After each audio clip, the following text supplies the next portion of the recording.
Live here on a Friday in the 2024, in the year of our Lord. This is Anytime with Ken and this guy, Alden. And we are having some fun already because this is the first episode of Anytime with Ken and Alden, live on our YouTube channel exclusively and my Facebook page if you're a relative who stumbled onto me there. I tried to sync it up with the Anytime Facebook page, Alden, and it was like, nah, don't worry about it. Can't do it. So in the meantime, hello knapsacks and extended knapsacks. Yes, thank you for those of you who have made the transition over to the full-time Anytime channel. So I know that might mean some of the live numbers might be a little smaller while we recalibrate, but this is what's great. We've seen some wonderful growth in the last week in terms of subs. This is a new channel, so support, subscribe, like, tell your friends, all those things as well. Alden, one of the other things we want to point out, housekeeping, before we dive into what we got going on today, look at news, look at a big entertainment story that's the core story, and a guest. We have a podcast feed. We're part of the Brad Gilmore Network. A lot of you might know Brad from the Schmodown. He's got a podcast network, Casterly Talks, housed on there while we figure out what to do with Casterly Talk. But Anytime with Ken and Alden is in audio form. There, just search. You'll find us on all the spots, though we're still being submitted for some spots because we're brand new. But all previous 12 episodes are there, and this one will be there as well. All right, Alden, that's it. I've done my job. You take over. Yeah, well, we got some life updates. Our dogs are still healthy, barking. We're running in here. We're pretty consistent. So new channel, but not much has changed. I'm still on a diet. I still want to throw myself off a cliff. The diet is working fine. Are those two things connected? Oh, absolutely. Okay. I mean, there are other things. I mean, like I'm literally currently in a group chat at this exact moment. I had to say I don't have time to. Yeah, I was like, I don't have time to type about this. I'm about to do a show of people that I have been best friends with since I was 14. I love these people. I'm blessed to have a friend group that has gone on for this long, but we're arguing about AI and I'm having to defend the existence of our jobs. And I have some friends that are in software, and I have a friend that just sent the message, and I love this person, said, why do you think AI content is inherently bad? And I just said, in short, no. I don't have time to talk about this right now. We're gonna have a lot more AI discussions here. Look, the only thing I'm looking forward to with AI is I'll give myself more hair if I'm gonna AI myself into a show. All right, I can fix that problem right there. But yeah, it's been weird. I accidentally on Twitter, you know how sometimes things autoplay or you're scrolling and you might. I watched one of the new Sora, whatever these things that are like just inundating Twitter at X over the last couple days. And I was like, what is that? And then now that's all I see in my algorithm is we told this computer to make 3 wolves having a hot dog. And I'm like, oh, God, I can't get out of this. I saw somebody claim, and part of me is like, oh, I should have gotten this person's name. But part of it is also I'm not going to dignify them. If this can create Disney-like content, which you've already lost by using that word. If you can create Disney-fied content, then, this is the end for them. Then this is because that if this is what they can do and this thing can do it, and it's like right because it's that's what it was. It was because of cutesy animals. That's why it took off. That's it. Yeah, you got it. Again, there's a lot of things that I think AI, this umbrella term, will actually help or can use, and I'm okay with it going forward, man. I get it.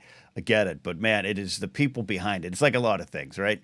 It's whoever has control, whoever has the power. I think that's concerned. But also the folks, I saw people tweeting, Hollywood is dead because I made this bland piece of content with a computer. Look at me. Oh, God, it drives me crazy. But it's extremely frustrating and very disheartening. Thanks again to the people join us. Scotty, King of Diets. I don't know if he's calling you the King of Diets or himself. Or he's David declaring. Here, as is Maddie Gunner of the band Mourner. Just put out a new track. I just retweeted it. It's look, I like normally soft, jingly, jangly pop rock. Maddie's song is great, but it is like a slap to the face and a kick to the nether regions in the best way possible. Check it out. Check it out. That means Maddie is the king of the nether regions if I'm the king of diets.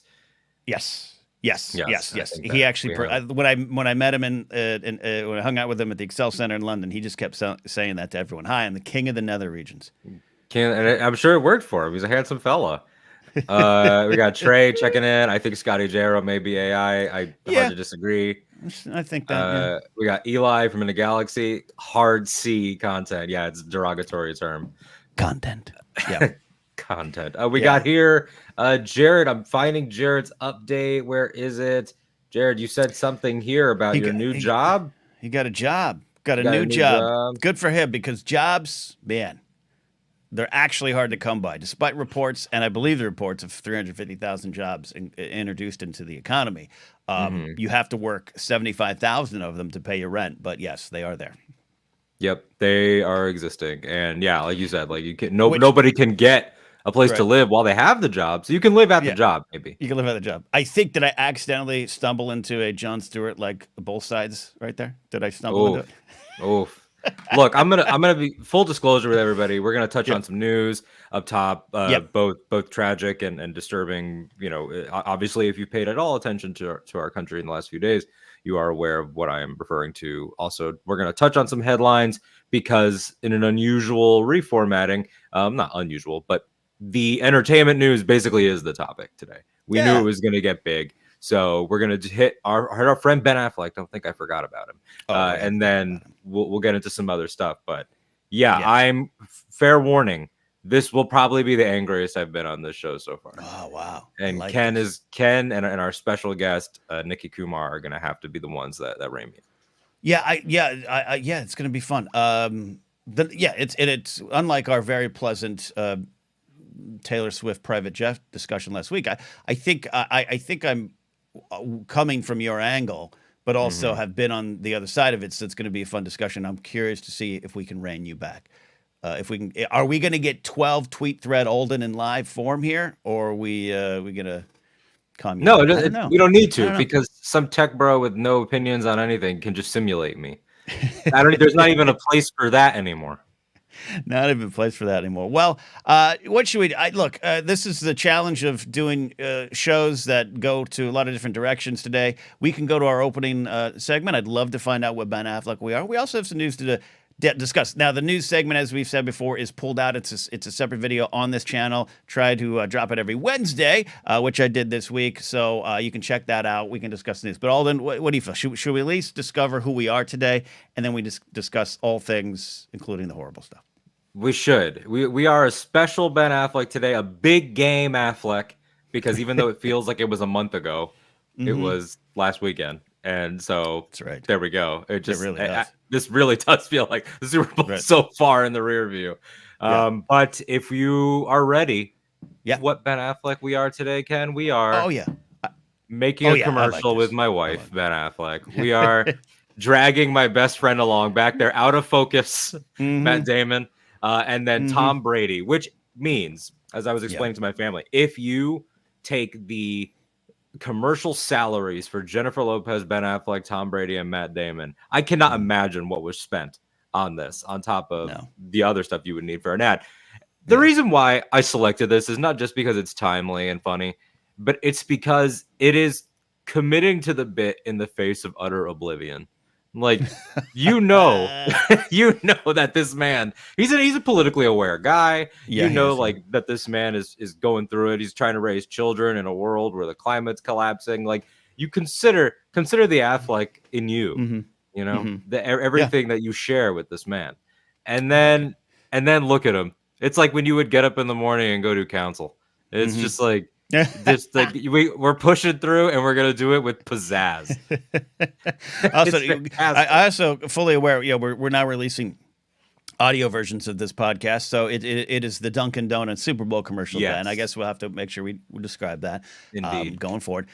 Yeah, I love it. I love it. I feel that. I feel that like sitting in a parking spot in a Burbank alley, eating a gas station sandwich, thinking, I got to go do this as I walk into Jedi Council. And you put on your suit or yeah. in his case, a Duncan tracksuit for the Dung Kings, the fake hip hop group that they formed for this. Yeah. And try to have fun with your spouse. And try to have fun. Yeah, no, I actually love the commercial. I think there's, I've had discussions here, Force Center, off air. Super Bowl commercials have become such a template that they're boring again. They used to be pretty inventive. Some of the first times that you saw celebrities showing up and making fun of themselves, it was great. But now it's a thing. But every once in a while, I think one wins. I was won over by the Affleck one, including the full one that they released online that showed more of the backstory. There was a backstory to him showing up with the Dung Kings. And what sold it for me was Matt Damon. Matt Damon really sold it for me. And I love it. And plus, it's a weird nostalgia thing for me. And I'm not even like I'm not like a Goodwill Hunting file, but just that era when I was in film school, learning screenwriting and film production when they were like writing and winning Oscars, whether or not Kevin Smith helped them or not, as per the rumor. And so there's a weird nostalgia for me to see them back together in this kind of way, because it seemed like for a while, not that they broke up as friends, but they did their own things for a long time. Mm-hmm. They did their own things. Absolutely. And I'm a big fan of Dogma. Yeah, like Bourne era Matt into like that 2000s, and Ben trying to establish himself as a director. But they come together, and Matt has the best line of the ad, which is, "It's really hard being your friend sometimes, man." Like just that, and we've all been there too, of like your friends doing something, and you're like, I see every ounce of effort, I see every drop of sweat, every drop of blood, but I just can't get on board with it. Can't get on board with it. Yep. That's it. That's the thing. So yeah, it's been fun. Good Ben Affleck. And with that, we're gonna transition to a slight swing through the news to discuss and at least acknowledge what's going on. I'll start by this saying, at the time of my writing and releasing of the news video, the news of the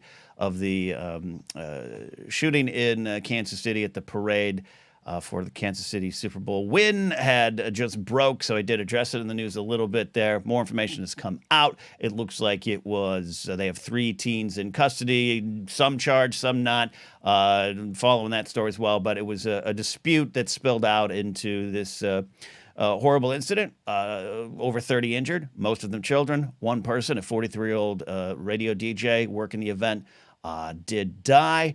And it is just another incident, Alden. And this isn't even about. I think we're all to the point of we're not even.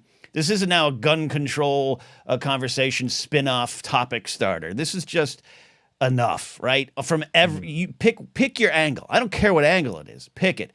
It's enough. And what do we do? Or do we just at this point? Is this what our life is? And we give up and we ignore it. And 5 minutes later, we're tweeting about our favorite podcast. I don't know. This was another week, another big incident that was just hard to take. Yeah, I believe President Joseph Robinette Biden tweeted that there have been more mass shootings this year so far than days in the year thus far. And that is, I mean, it's to say dystopian, which gets thrown around a lot, and a lot of the times accurately. I do it myself. Dystopian, Orwellian, bleak is something that's thrown around a lot now to describe the state of several things. I mean, this is bleak. I mean, I was this week texting. We weren't talking about this, but I was talking to one of my favorite teachers that I've ever had, and I was in her class when the Newtown shooting happened, and like I remember us putting our desks in a circle and saying, where do we go from here? And evidently the answer was not much of a different direction. I mean, we have for a multitude of reasons decided that this is going to be an internalized, normalized part of American culture. But it's like you said, are we here to kick it off into a spinoff topic? No, but it's our responsibility. It's decent, I think, for people to take a second and say, you're holding that in your mind while you're also doing and talking about other things, which is, the very human least you can do. Yeah, because I think that is part of life. And I've talked about this before. Like I admit, there used to be something like this would happen, and I would essentially dropped my phone in terms of social media and anything related to myself, right? No podcast promotion. I wouldn't tell you about a new Force Center episode for 5 days after a shooting or an incident that reaches this kind of national or international level and proportions where, you know, we're all addressing it, right? And now it's like 2 hours, and I'm not callous. It's just like you look out and like this is the way it is, and part of that might be our own way to turtle, to shell, and to kind of process and deal and just kind of keep going on, which isn't necessarily a bad thing. It's just kind of this byproduct of the whole situation. And yeah, this week was no different. And then, you know, more information comes out. And I was talking about this in 20 Minutes of Coffee, my live members on the YouTube show, that, you know, there is, to me, the end result is different. This is my public safety background coming in. The end result is no different. It is people dead. It is an incident. It's a mass shooting incident on a national scale and a worldwide scale where everyone's watching and affected. The fact that it was a scuffle, the fact that it was teens with guns, it's different in how you analyze it than body armor, manifesto, and I'm going to go do this on purpose. There is a difference in it in terms of how do you stop it, how do you address it, how do you go forward, but the result's the same, and that's what's important to me. And I don't want that to get lost in the information. I don't want this to be...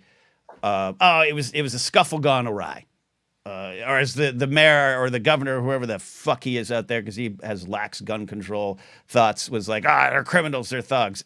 Sure, maybe, whatever, jackhole. But like, it's still all funneling into the same kind of result. Yeah, and I do want to, you know, as we said, we will rattle off some headlines. One of the things I put in that, just as some sort of transition, and as much as we are capable of, I mean, we both consider ourselves to be pros, but there is no easy way to do a show when that exists in the world. But I think, ironically, considering she's been a talking point now in different contexts for about 3-4 episodes, Taylor Swift did something very, very cool. Cool is an understatement. She did something very, very kind and very human. And within her means to do, making a $100,000 donation to family of the parade shooting victims, to a family the megastar posted to the GoFundMe page for Lisa Lopez Galvin, the mother of 2 who was shot and killed during this celebration. And so while there is no amount of money that is going to ease that pain, to know that she immediately made sure that family is going to be okay for the foreseeable future, in the way that they need to be, is, you know, powerful. I think it's important to point out, and I don't think she has a track record of doing this, and this is you know, what she should be doing in that position. You know, what every other billionaire should be doing, and they do to a certain degree. And sometimes I see what I think, and maybe you disagree, but a pointless debate over. You know, Bezos essentially gave what was 25 cents from his pocket to this organization. Gotcha. I wish he would dump out $400 million to every charity organization that he wants. But I'll put a check by the box for the effort. And this is the case with her. She made sure the GoFundMe was covered well beyond and the amount they asked for. And you're right. It is the least. And I'm sure she probably looks at it like, it's the least I can do. And it's sad. And this was you know, a DJ on a live remote working an event, and now dead. And that's the shadow that hangs over all of us, isn't it? Absolutely. It's something that we're going to be dealing with, and all we can hope is that the kids after us, where, you know, if it's my nephews or your niece and nephew, that they have a little bit of a better conversation when they're on their podcasts, which maybe they started, maybe they don't. I'm hopeful, but Alden, the hope I have for all of this kind of stuff is the future. Change is inevitable. Change always wins. And if you don't think that in 10 to 20, 30, maybe even sooner, but 10's about the number I would look of the kids that grew up with this, and this was a part of their life, and they didn't want it to be part of their life. These activists that you see who are 18, who are out there doing things, once they start running, once they start winning, they're already voting. The future will be better. It always is better, even though change is slow. And that's the only hope I can take from it. Absolutely. Well said, indeed. A few other things in the news. Is there anything from your report that you wanted to touch on, even in a light way? No, just you're tracking all the things going on. It is crazy, and you know, looking at following it, the Fonnie Willis situation, which is frustrating that this, I saw Jordan Klepper on Daily Show do a good piece about it, of just like, it is frustrating that this very important case against Trump could be affected, could be changed, could be lost, or whatever the way you want to look at it, because two folks couldn't keep it in their pants. But at the same time, I've enjoyed her on the stand yesterday, kind of fighting back in a way, and it's a kerfluffle as well. Following that's important. To keep tabs on that. Also, want to address what happened this morning as we were prepping for the show. Alexei Navalny, who is a anti-Putin Russian voice of the people, who's my age, man, talk about it, which makes me feel like, what have I done with my life? Died in a Russian prison today. Not a surprise, but the fact he was there, probably poisoned. Biden has come out and said it is absolutely Putin. Russian officials have said, "Oh, you wait for the information. We don't know. It's things happen, and it's just drives home the point of how who Putin is, who Putin always has been, and why it's even more absurd. Someone like Tucker Carlson will not only go there and interview him, whatever, but we'll go there and show videos about how much better it is over there. Oh, the shopping carts of Russia shopping carts and superior. Yeah. And I watched a video montage on AP News, I think it was, had it that Russian citizens, heartbroken, afraid, screaming out in pain and sorrow and loss of hope over this death. And then they cut to one Russian who was like, "I think all enemies of the state should be dealt with. Hail our president." I'm like, they're probably doing that to preserve their own life. So anyways, it's a sad situation, not a shocking situation, and a reminder of, to me, the importance of what's going on in Ukraine right now, which I still think is a theater war that needs to be paid attention to. But that's just me, Alden.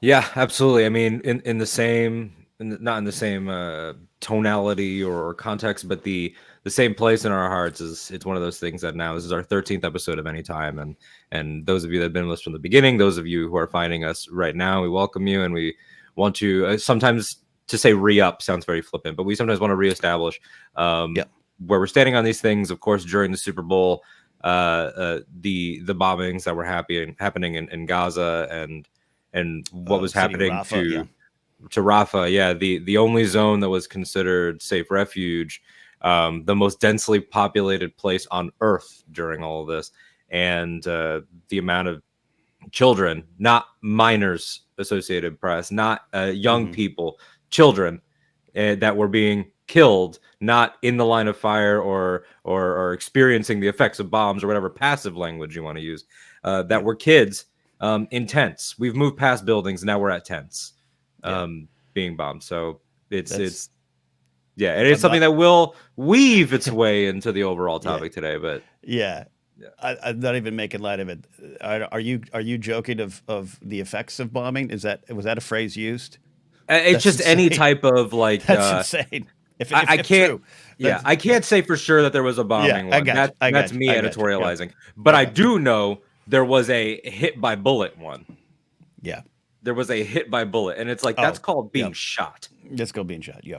Absolutely. It's not bullet. The bullet did not wake up that day and decide I'm going to become sentient. So there's a lot of that.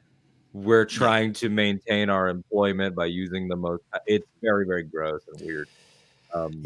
I got you. No, absolutely, and that's everyone should still be paying attention to all regions. And it's weird. There's not like a depth chart of regions and stories but it's unfortunately how it works sometimes, and they just slip down. That's why I think Ukraine has slipped down, and understandably, because it's 3 years and that's old news. You talk about the Super Bowl, feels like a lifetime ago. So I agree with you. You got to pay attention, and the stuff with the Rafah stuff, and just we'll get into it, but it's just more clear day by day that Bibi over there is just he does not care, and that's a huge problem.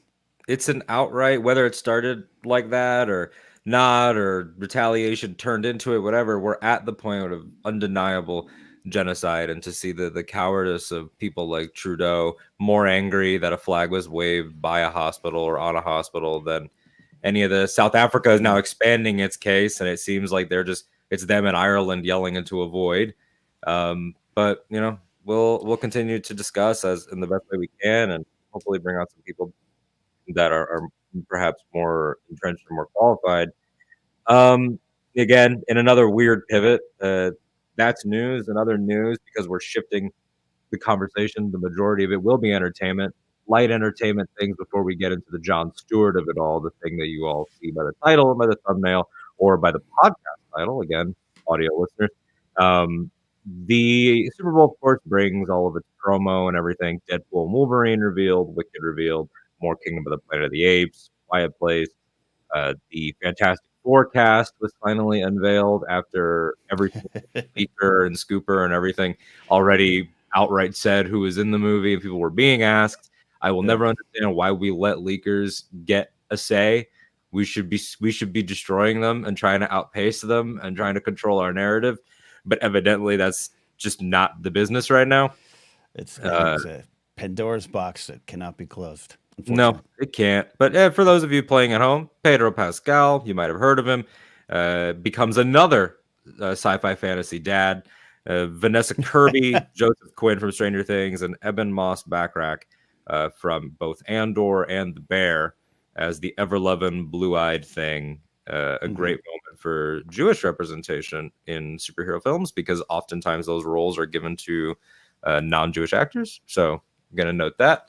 And it's going to be very cool. And yeah, Fantastic Four is back. And you know who else is back? Jon Stewart. Boom, baby.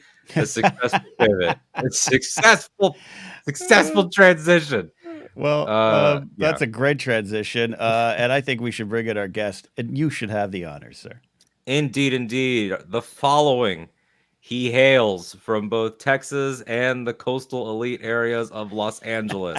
He is one of he's an elite now. He's back, baby. He's going back. He's an elite. He's one of my favorite people in the world, one of my best friends from the Imperial Senate podcast, works with us on Casually Talk, worked with me on a rewatch Between Worlds. He is a screenwriter, a student of history, quite literally, having a master's in history, which is why he's by default the most qualified of the three of us to talk about this today. It is the great Nikki Kumar. Nikki. What's up? Hello, guys. Fred? Look at you. It's good to see you. It's been too long since I've hugged you on a red carpet covered street in Hollywood. That's true. That needs to happen more often. Yeah, it does. That's be nice. I think that's controversial to say. It'd be nice. Soon. Yeah. Well, you'll be back in this Hollywood elite region, and now I know you. When you lived out here before, I was like, "Who's that Alden kid? Is that the British one? Like, which one's that? Oh, he's kind of British. Oh, okay. I don't know. Yeah. Now I know you. There's a percentage in there. Now, sir, you get to go to Del Taco with me. Yes, that's indeed. What I'm talking about. People are popping off in the comments for you. Look at this.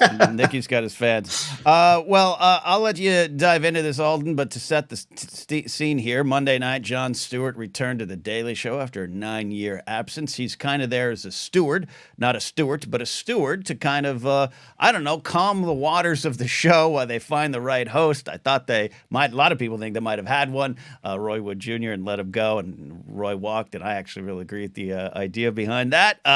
But he's back at a big show, highly anticipated, and wow, it was a discourse bomb, and it started a lot of conversations. And my take on this as we dive into it, we title this episode, Jon Stewart and the Criticism Divide, is I think this is an opportunity to have a team meeting, and that's what this whole thing kind of felt like to me. And Alden, you and I had some great discussions via text, and we're ready to have this conversation. Boys, I have rarely been as whiplash flabbergasted as I was between, release of a thing and then thing exists in the world for 5 minutes. Honestly, and not to be like painfully on brand for the three of us, Force Center, Imp Senate Pod, and Octo Radio all here, since probably The Last Jedi. was like where I watched a thing and was like, hell yeah. And then I went online and was like, I'm sorry. What? Like, my answer to that's a great way to look at it. Yeah. My answer is the Long Night episode of season 8 Game of Thrones. When that ended, I was like, I cannot believe a tear streamed down. I cannot believe I just watched that on my TV. Let me go to the internet. Oh God, I'm going to leave the internet forever. Yeah, it was just, I was astounded. I didn't catch the piece live. I watched the clip out and then I watched the rest of the interviews the following morning. and I'm having my cup of coffee, and then all of a sudden I see, and I have some of these pieced out because I am nothing if not petty. I keep receipts in this life. People that know me know this. So let's like Rolling Stone. I watched this piece and I immediately go, Rolling Stone asks very quickly, is Jon Stewart still the right person to host the Daily Show? Writer Alan Sepinwall publishes a whole piece based on the premise his both sides are equally bad approach may not translate to 2024. So I see that and I'm like, well, surely this is just an outlier. Then Keith Olbermann of ESPN and MSNBC and Good Times to Bad Times. And local LA, I knew him first as a local LA sportsman with a mustache. Oh, there you go. And I will say for the record, Keith had, I thought, some of the best YouTube coverage during the first Trump era. That 2016, his YouTube pieces and his essays and everything. He says, quote, well, after 9 years away, there's nothing else to say to the both sides this fraud Jon Stewart bashing Biden, except please make it another 9 years. Aaron Rupar, a public notice. Both sides are, in fact, not equally bad. He then got actually mad about Jon Stewart joking about the heat death of the universe at the end of the piece, as if that's a real stance that Stewart was taking and not just, a rhetorical joke ending, and insisted to people in the replies that he watched the entire piece, even though there is a actual part where Trump's crimes are listed in part by Stewart. And then finally, this is the one that sent me into a rage. Vice President of the United States, Kamala Harris, essentially subtweeting John's segment because part of it is the TikTok and the maybe you should film that, in which he included her commentary. She says, I've been with Joe Biden in the Oval Office when their cameras are there and when they are not. Joe Biden is a historic president who has brought folks together across the nation and the world. I can't confirm that it's a Jon Stewart subtweet, nor can anyone that is not her and her team. But the talk of when there are cameras and when there are not felt very pointed. And to I have to say as my opening point, why, in what world did this come off as a both sides thing? I truly cannot grasp it. If anyone in the comments has a good argument for why it was a both sides things, I will send you $10. But we have to agree that it was a good argument. I'm mind blown by this. It has had me in a rage all week. I sat my mother down and made her watch the piece. And then by the end of it, I said, lunch. I know. And I said, what do you think about who he's supporting? And she says, well, I think he's pretty pro Joe. He's just saying that we could have done better. I was like, thank you, Diane. Move on. Move along. Yeah. Thank you. Crazy. Okay. Crazy. Opening salvo. Nikki, I have a lot of thoughts, but I want your thoughts because you're here and you took time out of your day to take off your sweatpants and put on shorts. Yeah. Well, you don't know that for you're sure. Opening. You're opening. That's true. That's not fact checked. Yeah. Oh man. Yeah. I guess first of all, I want to say, as the probably like peak generation of that sort of end of middle school, beginning of high school era of the Daily Show Colbert Report hour being like at its peak, they were very, very important to me. So just the event of seeing John back at the desk, I was already good. Like he could have said all sorts of crap and I would have been like, cool, like he's back. I'm with you on that. Yeah.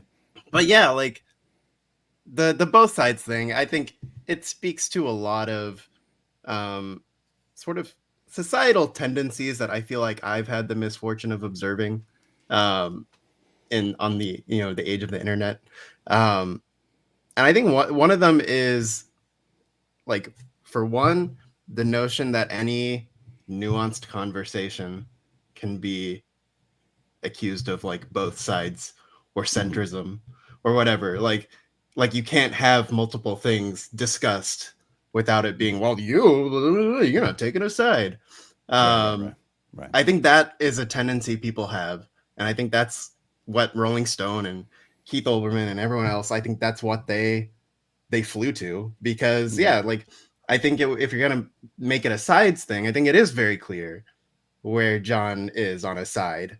But it's the same thing. It's like, dude, you're not exactly inspiring confidence here, Joe. Like that's that's the conversation. And I think then that sort of goes to another sort of like societal trend that I feel is like, it's like people forgot that criticism does not equal rejection. And that goes both ways, because you have people who say, well, if you criticize a thing, you're rejecting it, and what's wrong with you, right? Like if you point out anything, you're the enemy. And then it goes the other way, where it's like, well, I don't like this, so screw this guy, I'm done with him. Like you can admit something is not good, and also be like that. That's how I feel about Joe. Like I think I'm certainly a lot milder on my opinions of Joe than probably like a lot of people in and around my age. But Jared, like for me, it's like there's things where it's like, there's clear policy and whatever, even just down to cringe. Like I don't want you to do that. But dude, I also need you to be president. I know the other option, and no, thank you. And I think that's a huge too, is that we have people want to outright reject lesser evil selection processes because it's uncomfortable, and we shouldn't have to be in the spot. And I get that. And he's losing a ton of young people, especially with the genocide in Gaza. It's we're not here to litigate that, because it would be an 8-hour show. And nor do in saying that do I want anyone to take away that we are like pro his handling. That's not necessarily that either. But it's with all of that, I think the point is like, it doesn't mean that we can't get, like, bad can turn to terrible, and it's a horrible reality. And I think that's part of what John is saying, especially when he gets to like his Conan the Barbarian part of the bit of like, when the warriors are at the gate, you want Conan, was his entire point. And instead it's like, we are looking at terrible, and it is, I think, hubris. It's something I wrote down in our notes. Like, is it the same hubris that we saw in 2016? I'll throw it to you, Ken. Like, I think that's a huge part of it, and it's like, we still to this day have people that cannot accept that maybe something was wrong with the campaign that was run. Is it hubris, arrogance for them to say, no, it's not a lesser evil thing? How dare you imply that you should be doing this, and you should be grateful for it, because that is so bad. That feels logically bankrupt. You talk about 2016 Hillary campaign. Is that what you're referring to? Are there parallels to this reaction and the Hillary campaign of 16? Yeah. Look, let me just slide into this. First of all, I'm a big Jon Stewart fan, and actually become more. Well, I was one of the original Jon Stewart fans when he was the host of Short Attention Span Theater on Comedy Central with Patty Roseborough. I got his MTV show, and then remember, my point of view. Not only am I older, I am someone who's changed and switched. I was a Republican. When I say I wasn't like a kid whose parents voted for Reagan, and I was a Republican, that was me growing up. But I voted for Bush, I voted for McCain, I voted for Romney, and then something happened where I was like, oh. As Job said in Arrested Development, I've made a huge mistake, and I switched. That took longer because of people like the Squad. I'm not a huge Squad fan. I am not I have questions for the younger up and coming generation, as much as I also have faith in them. I enjoyed this segment. I liked it. It also changed the way I kind of looked at some things, which is I wanted to have this, what I'm calling a team meeting. I'm not here to oppose any of what you've both have said. I think it's wonderful, and it's true, because Nikki, one of the things you said that I think is the most true is Joe Robinette Biden has lost and is losing a lot of younger voters. And that scares a lot of folks, and it scares probably both of you, which is why you're upset. I think there's passion, there's good passion from you both. And going to the actual segment that I did watch as well, watch the whole thing, because I too was excited. I thought it was true. I thought it was funny. I thought it was poignant. I thought it was very John. I thought it was very Daily Show. And I do understand the appearance of both sets. I understand where the conversation started, because I've had that. We do not disagree on what the final result is in the Middle East, Gaza, what's going on right now. I just have a different view on how it started. And meaning it again, probably because of my experiences, something that starts as justice can turn to vengeance. And there's different ways to deal with that than something that just completely started with a vengeance. And you're right, that's an 8-hour conversation. And so sometimes I bristle, not necessarily you all, but I bristle as what I'm discovering people in my generation who are left-leaning at this point in their lives. I bristle at the Genocide Joe stuff. I bristle at that stuff because I'm like, do you know what you're doing? Do you know what you're doing? You're going to put the other dude in the office. But that changed a little bit for me on Monday when I'm like, oh, what this exposed is a great divide between one team and different generations in that team. Nikki, I think you're really right. I deal with this in Star Wars. I will scream at you in a bar if you say I didn't like Solo, a Star Wars story. I'll get upset. I'll put my drink down and start yelling at you. The reason being because I feel as though I'm defending too much of the bigger picture, and then I lose focus on the actual conversation. I think that's very smart that what you said of criticism is not a rejection. And so anyways, that's a big open salvo because I want to have this conversation with you both younger because I'm finding there's a divide. A lot of my friends in my age group are like, United Front, shut the hell up. People like Keith Olbermann, people like, I dare say Alan Sepinwall is a young man. I don't think Aaron Rupar is a young man. And that's fascinating to me. That's where I start with this all. Yeah, I mean, when Jon Stewart said that Book of Boba Fett wasn't actually about Boba Fett, you got really hot. I got hot, man. I know you got mad heat with Jon. If you want to see Ken's actual reaction to that, just walk up to him at a bar and throw it out there. But it really is like, yeah, it's exposed, I think, a lot of what we've experienced for the last 8 to 10 years, which is part of it, and not exposed like it wasn't there, but really highlighted in a palatable way with a voice everybody trusts. A voice who, we've touched on our histories with this. Like, I love Jon. I'm looking at a copy of the comprehensive history of the show, and like I've always respected this guy. It has always been abundantly clear what side he has favored. I mean, part of what made his run so iconic were those moments of going to challenge Bill O'Reilly. Those moments of Tucker, and like those challenges, the rallies, what him and Colbert were able to create with their personas, that the actual the Colbert character as a compliment, and like their collective criticism, and then the fact that he is a friend of the Obamas. Like, he is a friend of the people that were like the golden example of now the side being his critics. But there's been a divide, and the thing that has disturbed me so horrifically for this period of time is that the majority of the voters that vote red. I struggle to say Republicans. I struggle to say Trump-publicans. I struggle to say MAGA. And we'll get to this like growing blue MAGA term, which I really resent in some ways. But it is horrifying to me to see how easily unified they are. They will win and figure this out after. Yes. And they will not, like, the fact that we have documented reports of or like little rumbles of like the patting on the head. It's just an example that like Pelosi does to like members of the squad, or has done, of like, I have protest signs that are older than all of you.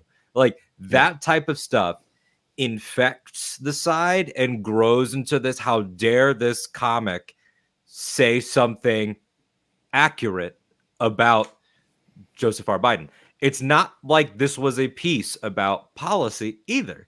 It wasn't. It was a piece. It was the beginning of a 9-month election coverage on Monday's run that he is setting out to do. And he started with could we have done better? Maybe try to present something a little bit better than these TikToks. But also, the other guy is a criminal. That is the summary.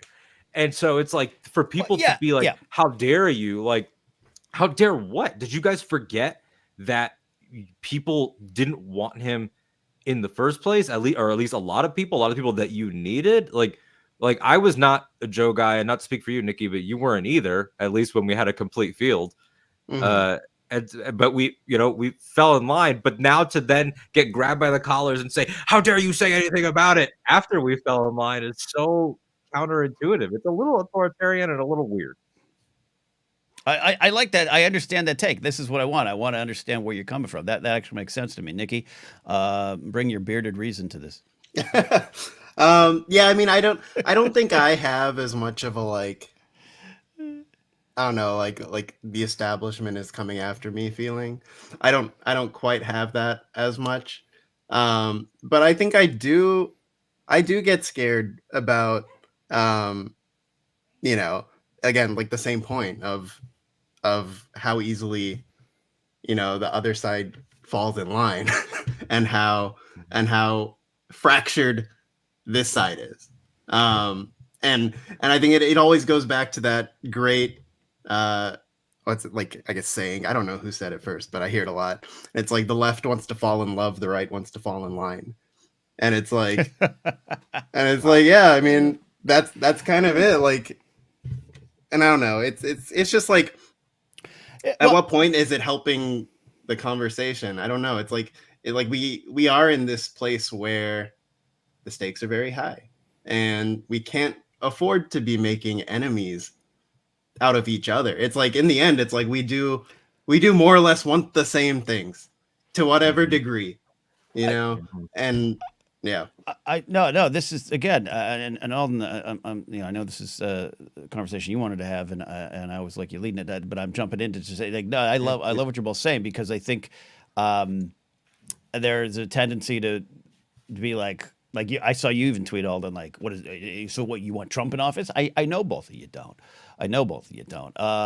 But I think, from being on that other side for a long time, I did look across the aisle, and I would say, Democrats know how to snatch defeat from the jaws of victory, and time again, because there seems to be, and I'm not accusing, I'm asking, a tendency to want to be, I don't know, morally correct and true about a situation versus like the bigger picture. Whether that's correct or not, that's the impression. And that sometimes I think that sometimes what's happening here that might be being thrown back in your faces, and that's not necessarily correct, of even me. I've said on the show, of like, just careful how you choose your words, said in the news segment, because then that can lead to people looking at this and going, yeah, you're right. Both are old. By the way, old is not, saying Biden was old was not any new, insightful thing.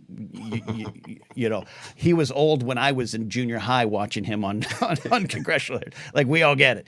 Yeah. So I don't know if I'm making any sense here, but you guys are making valid points about younger generation in this party, of why you do have the fears I have about a second Trump presidency, about all those kind of things that might follow.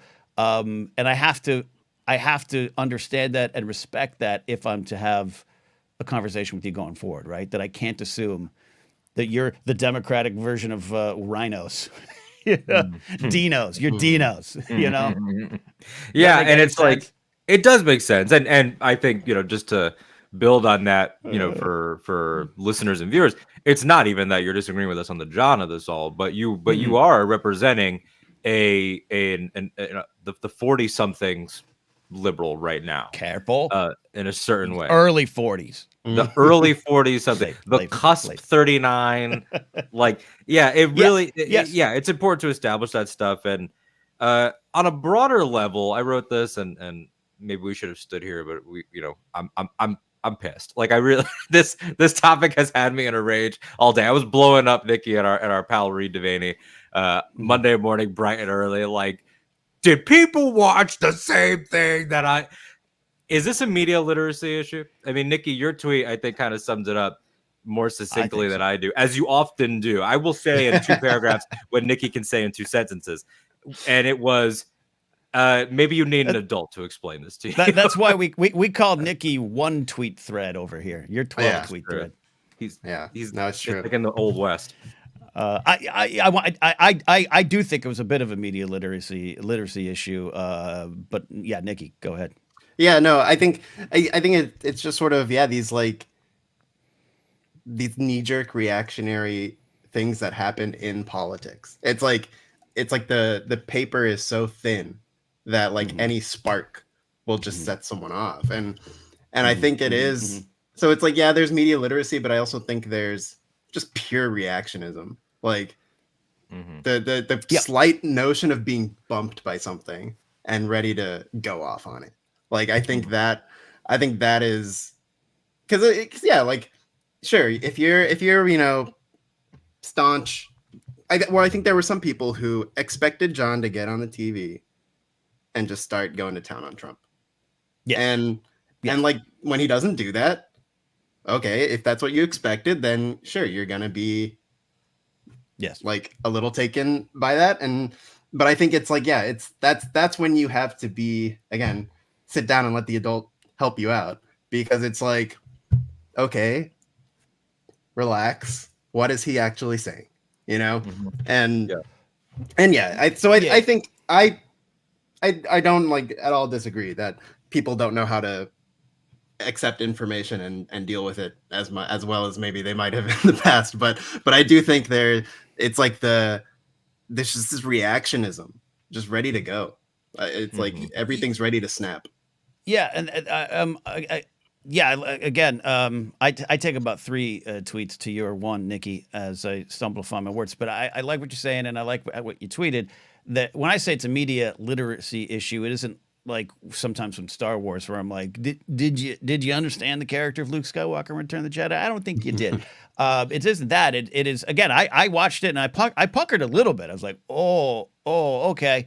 John, where are you going? But I took different things from it. I took the dawn on the next day post-election, no matter what happens, we still have to not necessarily take care of ourselves, but no one's infallible. And what do you do? And this is John, someone who's gone to, the Capitol Hill to campaign and do some good work for 9/11 first responders, all those things people know. And John's not perfect. I remember he got blowback because his old buddy Chappelle, he kind of had a different view on just Dave as a human versus Dave of the things he's done in public, which I don't agree with at all either. But you wake up and it's not we're all on our own, but it's like no matter what happens the next day, there's work to be done. And I took that from the segment. That's the most important part that nobody's talking about. The lunch pail job. Yeah. This is a lunch pail job. And as he says, you have to worry about this forever. It is forever. Every day till and every day after.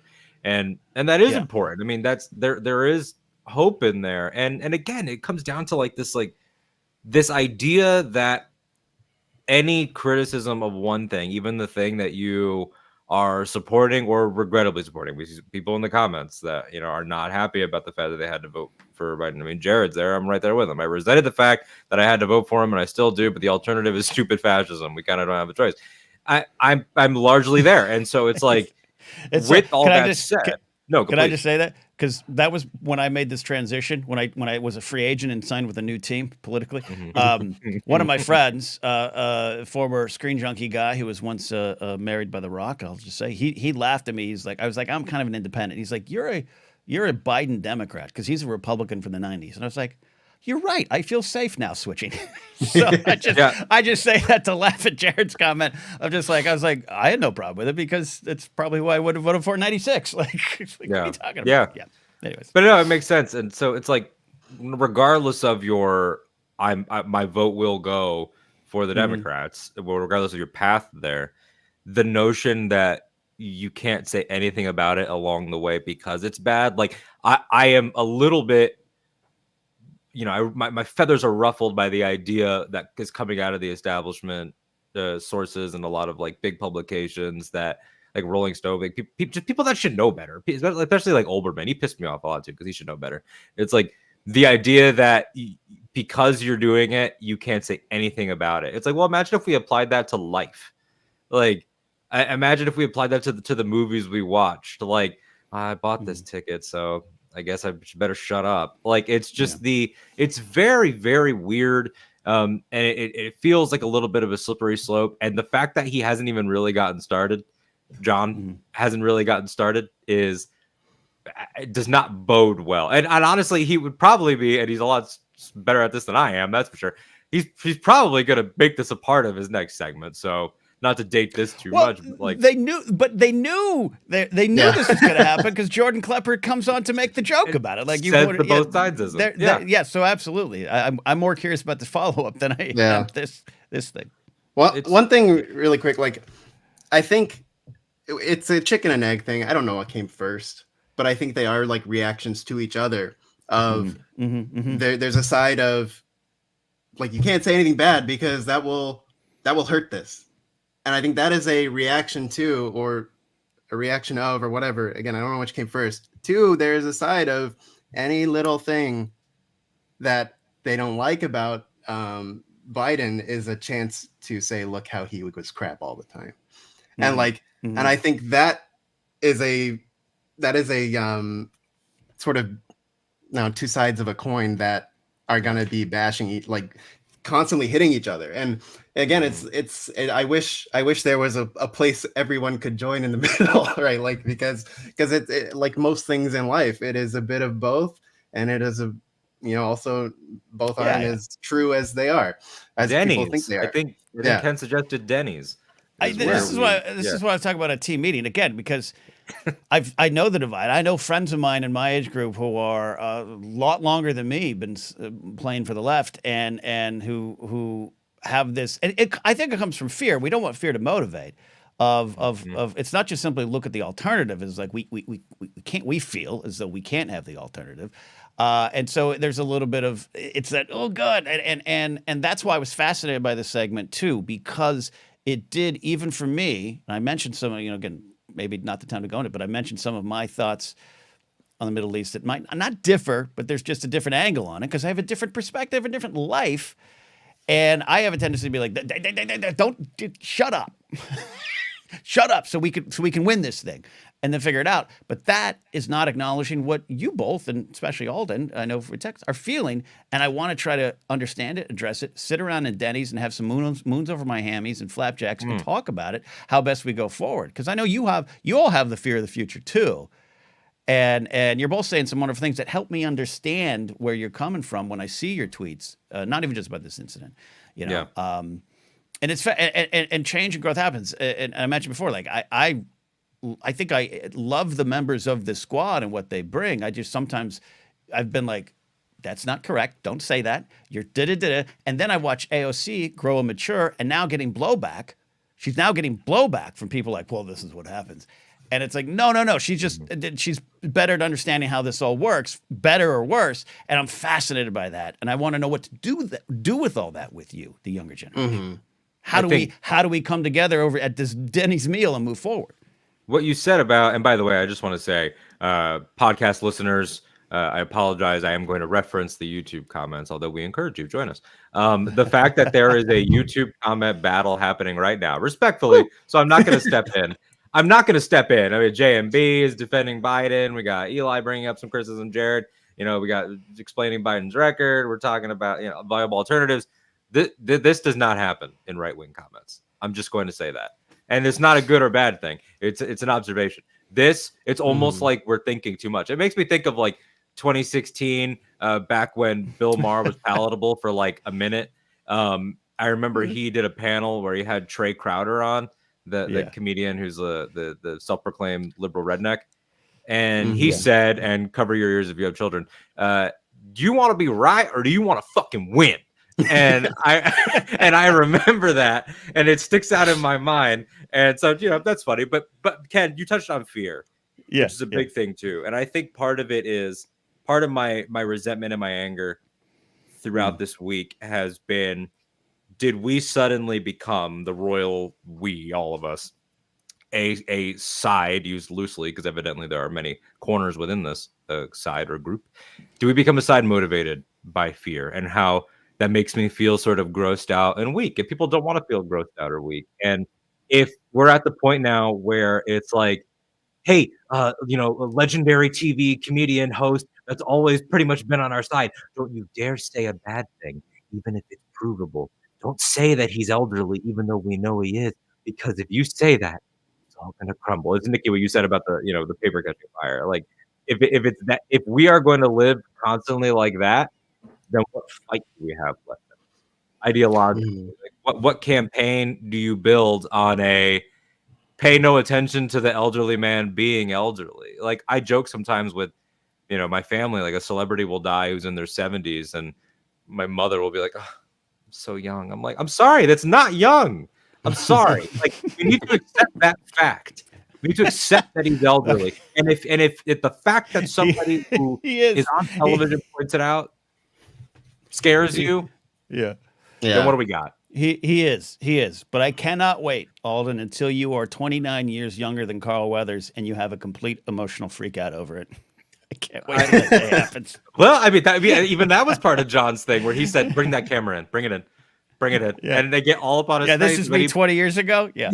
Yeah. So like it comes at you fast, you know. It does. When we're on when Ken's in his 70s and I'm grayed up in my late 50s and we're still doing Anytime because we're super rich and it's been bought by a big company.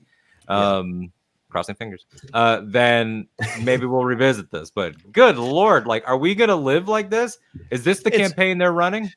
Nikki, one tweet, Nikki, get in here. But yeah, the fear thing is interesting because I think it is not exclusive to one quote unquote side, as you said, Alden, right? Because my folks are motivated by fear of fentanyl, fear of I don't want to become the minority, all those kind of things. That's these fears that stoke them and their votes, and maybe we have a little bit of that going on, not necessarily our votes, but our the talking points of fear. So I think that's an understandable point, Nikki. Yeah, I think like again, it's not all or nothing. I think it's like this little strand of real politic in my brain, but it's like to quote something we all love, like the night is dark and full of terrors. Like it is. There's stuff out there, and I think it's like I think it's like when stakes are high, you have to have a little bit of, well, this can get bad. I think if you are looking at the world as a whole and seeing right-wing authoritarian nationalism provably on the rise and are not a bit scared, and if that fear is not driving you a little bit, then I think you're probably not paying attention well enough. So it's like, do we need to become a party of like acting out of fear? No, like God, no, please. Like we have ideas, we have hope for making people's lives better and more inclusive, and like that is small L liberal policy, right? Like that is what we believe in. So it's like, no, we don't act out of fear, but we have to be conscious of like essentially what's coming for us on a global scale. So yeah, it's not about like acting out of fear, whatever degree people make that, but it's like we can't be like naive to what or reacting out of fear, because I think the distinction you just made there, and tell me if I'm bungling your point, but like global fear, situational fear, societal fear, acknowledging what the alternative is, fear, valid. But what do you do with that? And you can choose to, and again, I'm not a campaign manager, nor do I have training in how to be one, but like if you are in the media and comms and you feel those fears, which you should, then the attack should kind of be, get ready for it, what John said in the piece of like, film these moments. Like when Kamala said he is leading and he is directing leaders of our, I would love to see it. That's how you combat fear. You don't combat it by saying, how dare Comedy Central joke. That is you want to rise up in the face of fear. Confronting fear is the destiny of evidently the president.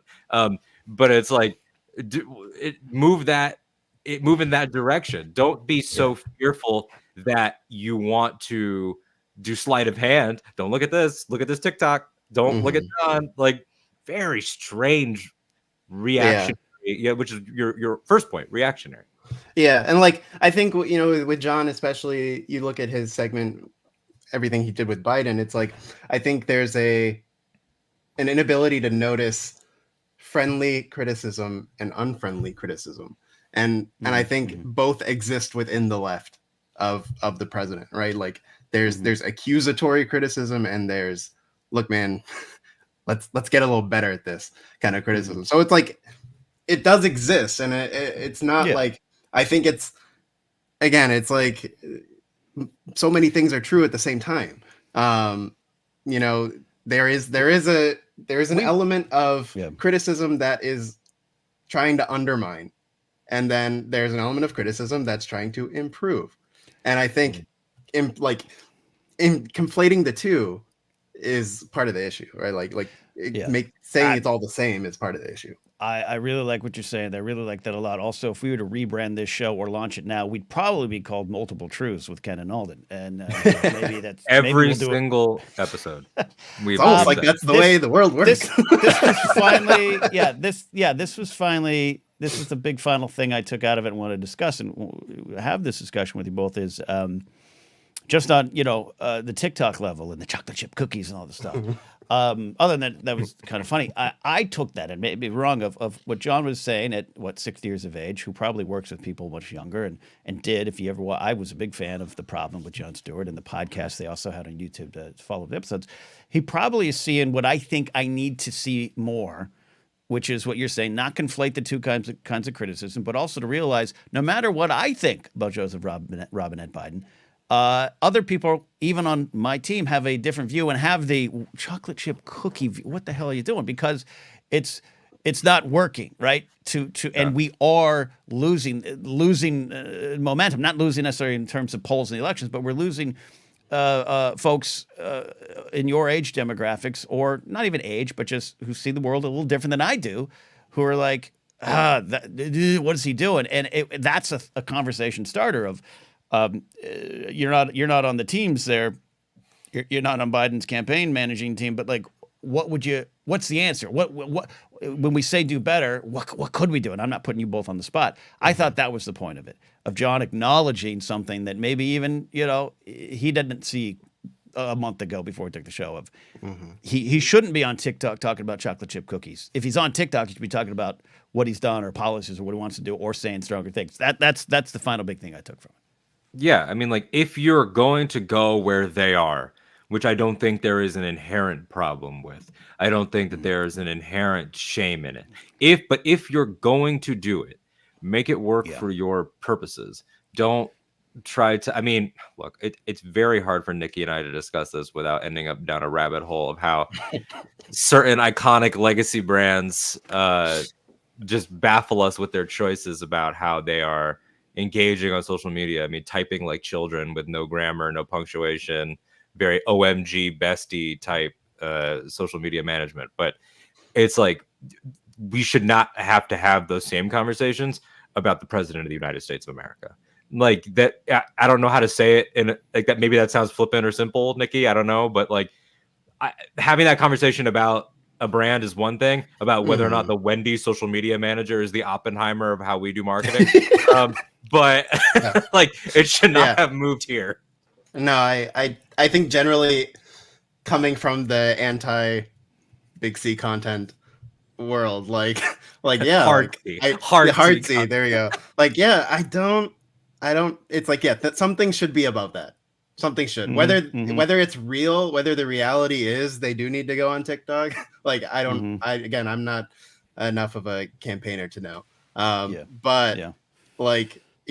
It's one of those things where it's like, is this not sacred either? The president is not the swagman, as they call them. Yeah. No. Content as a slur. Yeah. Content as a slur. Yeah. It's just like, man. Yeah, it's one of those like, how did we get here? Why did we allow this? And it's very messy, and like, I think that's another thing people are generally not good at. Messiness confuses people on every spectrum, and it's I agree fully. Is it problematic? Then can I have it in my life? And that does not compute. Exactly. So there's things that are unsavory, and also we kind of need it. So like, let's navigate that. And I think that is why I do like, this concept of the team meeting, because that's all it can be. Like, we can't be pointing and just standing on side of the no man's land and be like, we gotta talk about it. We gotta get together and realize what we're fighting against, and and then it's not to be like so hippie-ish, but it's like we gotta come together.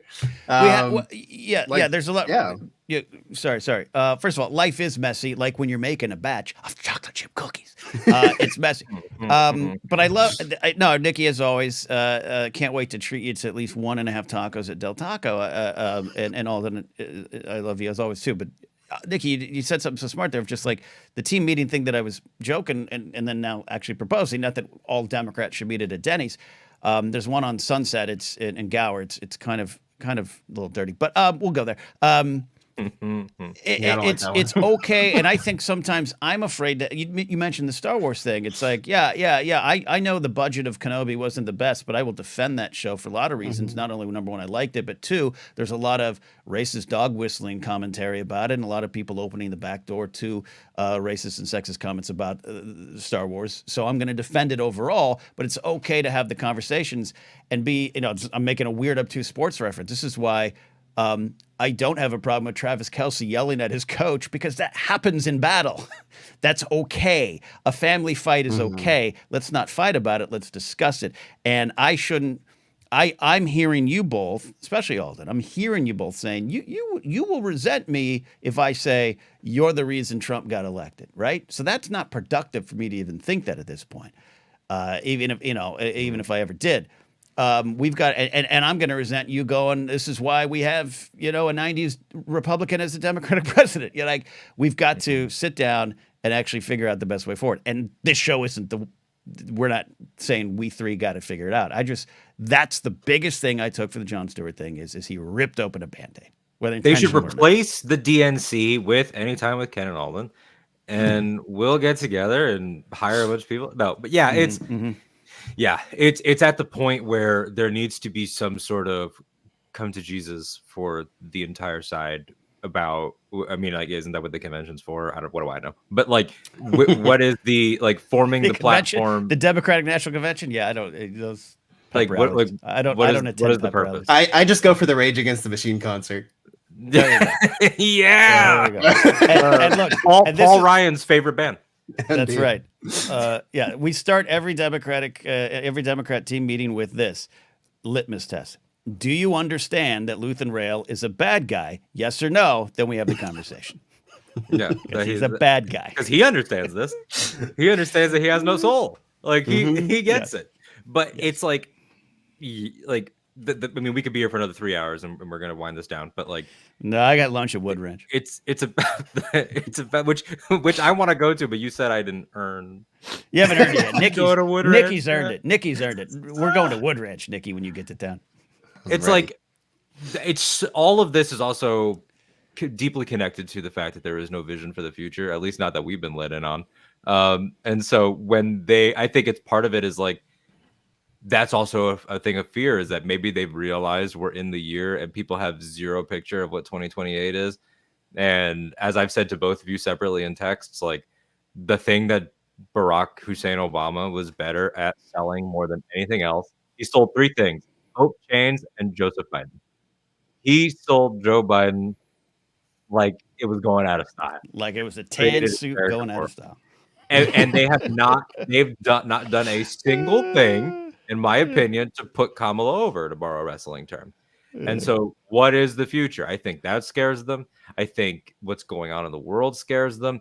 And so maybe it isn't about anything John said. It's just the fact that, is there a paranoia from the Biden comms team of, if John teaches the kids, even unintentionally, to ask the wrong questions, then will they realize that we're not sure about these things? Yeah. But I think that there's a humanity that could be gained in saying, we're not sure about these things, but we need the opportunity to figure it out. Mm-hmm. Yeah. It's things are so fragile that, that is a fear. And the only way you make it stronger is to have the team meeting. That's the only thing. That's where I'm going. And I love this. Jared, the Dark Jedi, say, no man, that Luthen Cummins is loaded.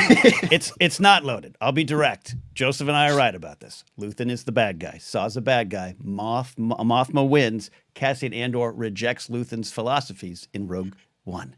That's the whole point of it. End of conversation. Kidding. Saw Gerrera got tech killed. and we have not been cool. That's worthy of infinite slaps. Infinite slaps. We've not been cool since that day. I think at some point we'll have the Luth and Rail discussion on or off air, because I love that. Continue to think about Dark Knight Returns, Frank Miller Batman. Regardless, by the way, if anybody has questions, comments, even concerns, you leave them, throw them down. We're answering questions. This is the channel is not yet at the same, you correct me, Ken, it's not yet at the same super chat capacity. Can we still pull? I don't know how that's no, we cannot yet. You can donate, there's a link below, but yeah, we're trying to double down on this channel growing. So right now, ask questions the normal way, leave them here in the comments. I love Jared.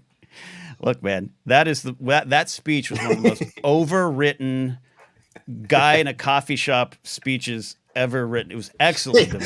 We talked to that guy in the coffee shop. Yeah, it's one of the best Star Wars moments, but it is it's an eye roller for some folks. That's all I'll say. Look, man, Jared, all I can say is don't be a debate me guy, Jared. No, I'm just making fun. No, we'll debate. We'll debate publicly at a Denny's. Luth and Assault are accelerationists and have their place from Tully Quinn. I take great joy in watching Sauce demise now, Matty Gunner. Look what we've done. This is what show do you think this is? All right, we're not talking about. It has nothing to do with real life politics. I brought it in. That's escapism. It's one of the things that sticks in my craw. The heroism, the heroic view of Luthen. Even though I think he's right, it takes away from Mothma. That's all. Well, it's also a media literacy thing too, because as I said, this character explicitly understands that he has no place in the post world. Like there is not a single day of Luthen's rebel career where he imagined himself around the table on Yavin 4. Mm-hmm. That's not something he's working toward. He does not think that that's going to be his role. But so if anyone has questions about this, any poking the bear. Any final thoughts on Stewart? Because I feel like I just feel like we witnessed something so bad, and I don't want to get into like the liberals and the hubris and the everything that I sort of do feel, because I don't want it to sound like I'm ranting against liberals, because I hate the way terms are bastardized. Like if I go on a liberal reactionary versus left reactionary versus all this stuff, then people are going to misconstrue that and be like, Ken and Alden dunked on liberals. And it's like, no, I'm not. I'm making it very clear. I hate Donald Trump and I hope he loses. You can put me on the record for that. Bold take. I know. But have that going across the top of the screen, just hot take. We used to have when I was working on a classic rock station, there was a segment on Fridays called Hot Takes with Alden. And because I was the young guy, the assistant, it was my one segment I had to myself where I would collect all the hot takes throughout the week and then air them as grievances at the end. And so if that's my one for this week, Alden said that he wants Donald Trump to lose. I do. Is this my Hux moment? I don't want Joe Biden to win. I need Donald Trump to lose. Like maybe it is, but also a villain for the record. Yeah, let's be clear about that. But I feel, and that's my final thought of this, and I actually do have to start wrapping up here. That's why I got out of this what I wanted, which was to hear both of you, to hear comments, to hear folks who do look up to Luth and Rail, and just figure out the best way forward, because I'm not clear on it too, and I liked Stewart's speech, and I think I might have been a month ago surprised at myself for liking Stewart's monologue, that I might have been like, not the right approach, John. And I think I'm trying to understand what he was saying and what a lot of people are getting out of it. And that includes the idea that both of you agree in this hot take that you want Trump to lose the presidential election should he be the candidate, because we got still a long time to November, who knows? But he will be. And how I don't want to miss that point in trying to understand your other points. Mm-hmm. So I got what I wanted. Nikki, did you got an invite to Wood Ranch? Is that what you wanted out of this? That's kind of what I came for, yeah. So yeah. And just to rile Jared up with Luthen talk. That was good. It's my favorite. He's having a soy boy meltdown in the comments right now. Oh no! Wow, they're all the same. No, they're not the same. But the moral saga lesson behind it's save who you love, not fight who you hate. I mean, Yoda's also how you fight, right? Yeah. Well, Jared hates Yoda because as Jared has, I can't. No, but I'm going to because I can't tease it and not say it. Jared has said on the record that Yoda is the Nancy Pelosi of the Jedi Order, and I have like insider trading.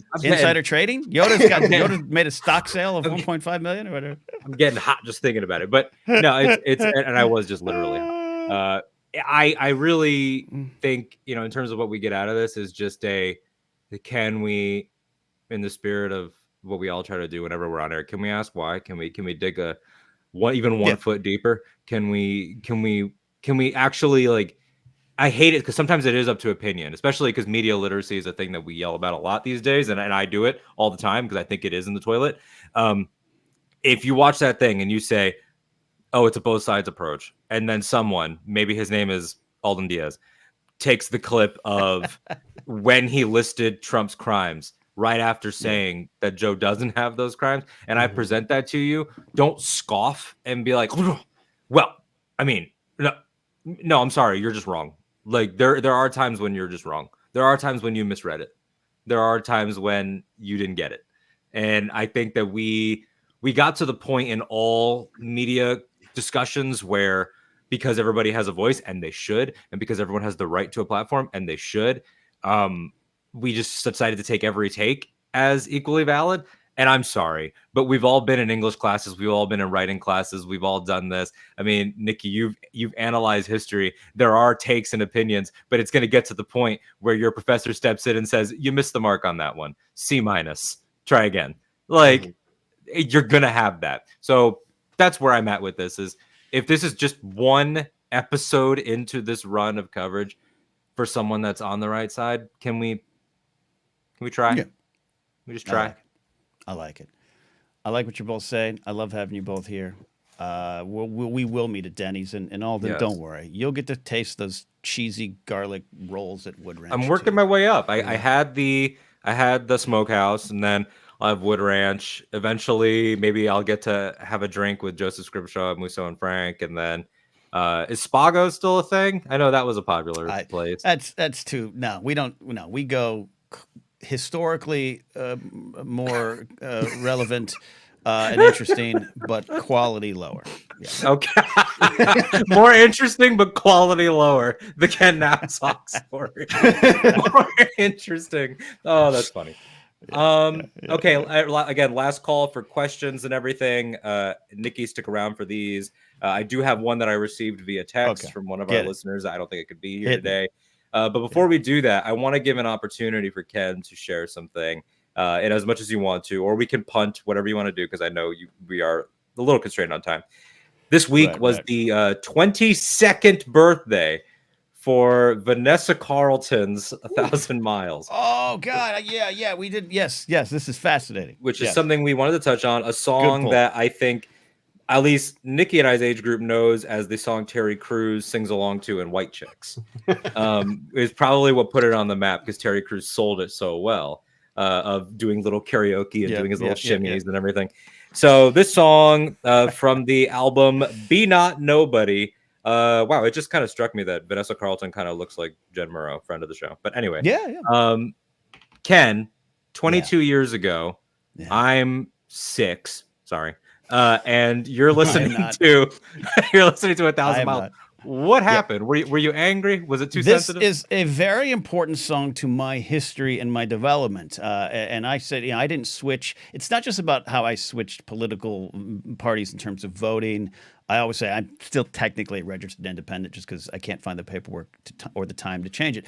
But I don't want anyone to uncover that and call me a liar. It's not just who I vote for. It's just social issues and how I view the world and how I discuss the world and how I take it in. Vanessa Carlton's 1,000 Miles, which a lot of people think is a song written by about Glenn Howerton from Always Sunny in Philadelphia, because there's some great. Did you ever see this? There's a great conspiracy. I saw the theory going around that it's about him. Yeah. It's because they both went to Juilliard around the same time. Which would mean that Vanessa Carlton's anthem and Alanis's anthem are both about guys in comedy. And people, Dave Goulier with Alanis, and trust me, being in rock radio during that time, it's like the Carly Simon and what's that about Warren Beatty about I'm so vain, you're so vain. She said she wrote the song about a guy who she was at Juilliard with, who is now a famous actor, and everyone's done the math, and they're like, I think it's Glenn Howerton. But anyways, this is an important song to me because I do like the song, and it is a pop radio hit friendly song and that kind of stuff. But I didn't at first. I fought against it. And I've had this conversation before about like the Spice Girls. I'm a big legit fan of the Spice Girls, but at the time I made fun of them to the point that I became a fan. But also the bigger theme behind that is sometimes we tend to, we say that sucked. This is horrible, and we don't acknowledge the bigger picture of things. Anyways, not to set it too big. I was making fun of that song one day at work. This is when I was in public safety, and we had a LAPD substation, so they had officers assigned to the mall who would work with us, and I became really good friends with both of them. But one of them I was really close with, and he was a guy named Steve Knight. Steve Knight went on to become a congressman. His dad, William Pete Knight, flew with Chuck Yeager and had been in local politics, and he passed away, and Steve left the LAPD to go pick up where his dad left off. Eventually ends up the representative for the 25th District in LA. Loses, kind of famously, to someone named Katie Hill. And there was a controversy after with the revenge porn against Katie Hill. So some of you might know him. Point being, he's a die-hard in the wolves Republican, right? But he was one of the coolest dudes I know. He's 10 years older than me, and he was one of the nicest, smartest, most reasoned dudes I know. And if he was even listening now, it's been a long time, Steve. I love you, man. But it's interesting to see how that plays out later on with a lot of his voting records and stuff when he was in Congress. I was making fun of that song, 1,000 Miles. And he turns to me, we're having lunch, and he goes, don't do that. I don't know why. He goes, don't do that. He goes, don't do that. Because that's a great song. And just because you don't like it, or you don't think it's cool, or you don't think it's up to your level of music taste, he goes, because I've been where you are. Again, 10 years older than me. He's like, I was there in the 80s. I liked every band that no one liked. I thought it was so cool and smart when it came to music. But you're discounting other people's interests, tastes, perspectives. And he goes, I like that song. And you reach an age, and he was in his mid-30s this morning. He goes, you reach an age where you don't give a damn about what other people think about that. You just know you like it, and that's all you need. And I just, from that point on, I started to learn to not be snarky towards other people's interests and other people's perspectives. I just didn't go on to run as a Republican in the 25th District in LA and win it. And it's a fascinating lesson for me. That song, every time I hear that song, I think of Steve doing the Han Solo finger to me and saying, don't do that. Don't do that. Do not discount someone's experiences just because you think you're above it or that you think it's not for you, because it is for someone. Yeah. And that's something I've carried with me my entire life and only grew more into it. And so 22 years, that's a fascinating anniversary for the lesson. So it is. I told Ellen, I just want to share the story because also who the person was. And I have friends who've yelled at him. They're like, "Oh, that's your friend? I yelled at him at a rally once." Like, it's fair. I get it. But it's fascinating. It's Nikki, you highlighted when it happened, John Baptiste's Grammy speech, which we both love, and when you sent it to me that day, because I hadn't seen that Grammys, he talks about how there is no best album or musician or painting or anything. Art has a radar; it finds you when you need it to, and I think that speaks to that story, like this idea that, and I don't know if you ever had this phase, Nikki, but I know Ken and I did as obnoxious rock guys. But like, I had my middle school, high school. I only listen to rock. I don't listen to that pop top 40 garbage. I know I had that phase. And now here I am celebrating the release of Dua Lipa's second single out of her third era, as we're calling them eras now. We're in eras training season. Yeah, train now that's become vernacular. So it's like I love it all now. And to think about how, like, you almost think about like time wasted. Like, man, I wish that I had jammed to this when everyone was, but I was too closed off. So it's like I've re-downloaded it. I started listening to it, and I was like, first of all, the piano rocks. Second of all, the strings rocks. Like this is we don't do it like this anymore. Maddie, if I could fall into the sky, do you think time would pass me by? That's not even the lyric I was gonna highlight. I mean, you got this. Poem. It's always times like these when I think of you and wonder if you ever think of me, because everything's so wrong and I don't belong living in your precious memory. Like, I'm sorry, but that should be selling out stadiums. 11-year-old me, man, that's so deep. Yeah, like we just like I'm coming out of Attack of the Clones, and I'm like, man, this sucks. Like, I love it. I love it. And look at it, and I've carried that with me. And there was times, I was early schmoes days, and it's not I'm not digging up dirt here, spilling tea. It's just, we were more snarky. We were comedians. Let's make fun of things. Let's make fun of Transformers. Let's make fun of this. And there's bad movies, and there's bad songs, and there's manufactured pop. I totally get all that. Mm-hmm. But man, what a way to discount people, and how that has been used in the past. If you look at, I'm reading a book right now about rock music in the 50s and how it was called savagery and music from the jungle, coded words for what that was really about, and who made it, and how that was oppression. The disco sucks movement. I don't love disco, but the disco sucks movement was rooted in homophobia, rooted in racism, and those kind of things. So I've become aware of that, and I'm not saying not liking 1,000 Miles, but Vanessa Carlton makes you any of those things. I'm just saying it made me aware of other people's perspectives and journeys. So great conversation, boys. And we do have breaking news, and our reporter on the street. Yeah, our reporter on the street, Ken Plume, also texted me this. Shout out to Ken Plume. Judge Engoron just announced the total fine in the Trump New York fraud case to be a staggering $364 million. Where's he going to get this money? And a 3-year ban on real estate in New York. Wow. I saw the money, but I didn't see the ban for 3 years of doing business.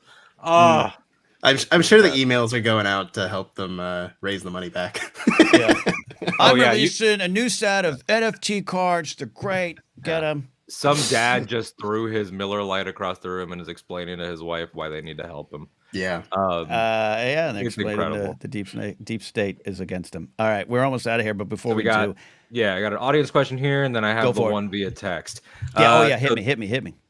This came to me from in the comments known as Boopenheim, our friend Cooper. Coop says, I have a sleep-deprived question for you and Ken. This was sent at almost midnight. If you could go back in time to 1987, 10 years after Star Wars, what is one thing you would tell them about the future? And then, second part of it, and if you told them the names of the 6 later movies, how many do you think they would think you're lying about? So you were there, Nikki and I were not.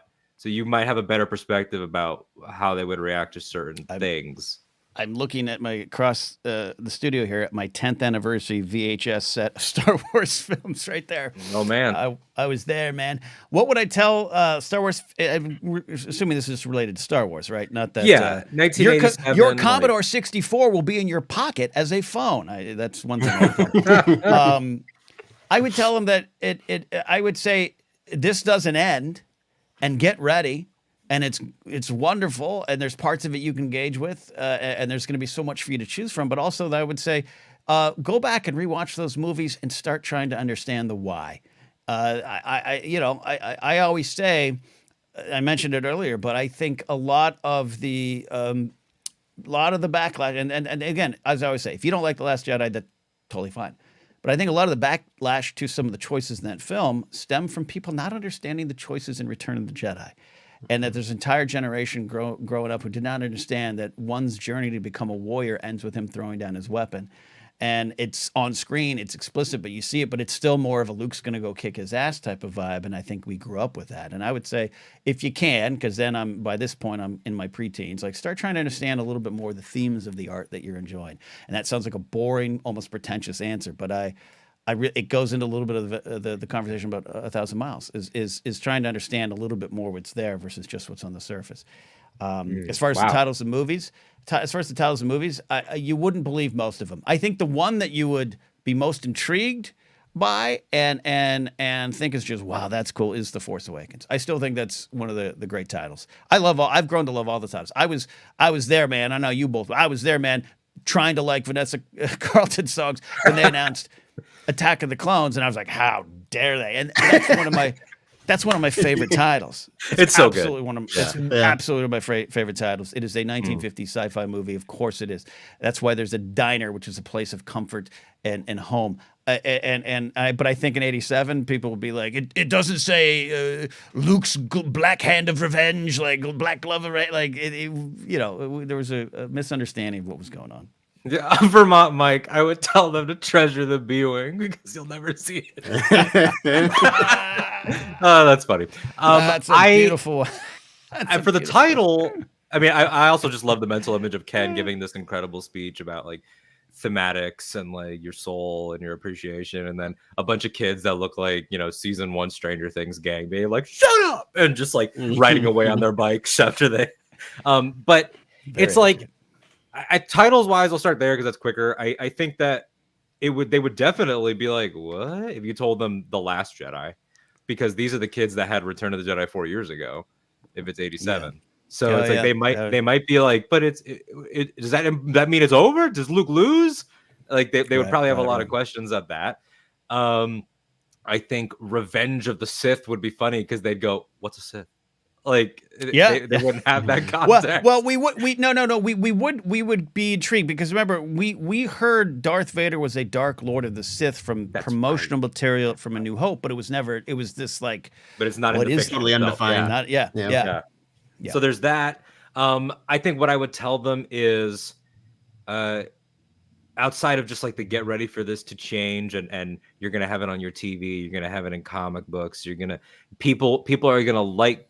They're gonna love it in a way that feels almost contrary to how small it might feel now, and I think it turned that into a positive. I think I would want to tell the kids of '87, you're getting bullied for liking this right now. You're getting shoved in lockers. You're getting beat up on the playground. You think that maybe that girl or that boy or whoever doesn't want to talk to you because you've got your Ewoks, I don't know, notebook. I don't know what they sold, but it's like. Accurate. I want you to know that there's going to come a time when people of all walks of life stop what they're doing and stop working because they're about to show a preview of the next one of these. And people will cry. And people that look like nerds or don't look like nerds, because it doesn't matter anymore, unite over this. And I'm going to paint this beautiful picture. And you know what? I might even indulge them a little bit and be like, some really pretty people are gonna like this stuff too. So look forward to that. Hey, you're all pretty. But then I'm gonna add this tag. Yeah. Never take that for granted. Do not allow the nerds to become the jocks in a proverbial sense. Don't do it because you will feel like you're on top because your stuff is in. Yeah. Stay humble. Yeah. I agree with that, Nikki. I want to hear what you think as well and what you tell yourself. But I was just watching a CNN shot the other day. I had a little interview segment on YouTube, and I forget I even forget what they were talking about, but it was something serious. And the guy that they had commenting had an X-wing on his shelf, BB-8, and a Star. And I was laughing. And I have this is my studio here, and I don't change it out, but it's like that's my Star Wars poster with Alan Ladd Jr. This is the signature, everything. Mm-hmm. And it's just it's some people might question it, or especially when we're talking about news, but this is just my life. And yeah, I literally was.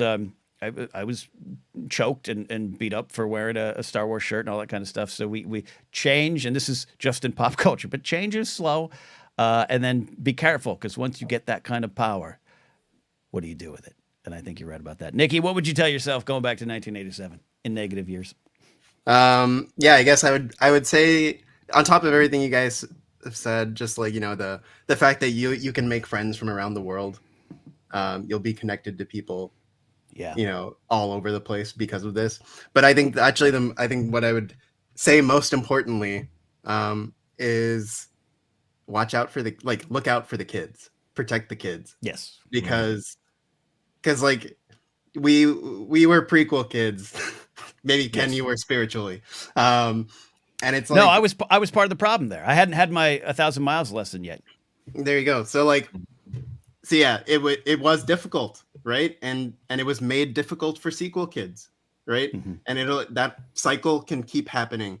So that would be my thing. I'd be like, look, there's going to be a lot coming out. There's going to be stuff that you maybe isn't for you. Like, it was not designed to appeal to you, maybe. But, you know, it's like, allow the kids of then to feel what you were, or feel what you felt when you were a kid. Allow that. That's right. And protect it.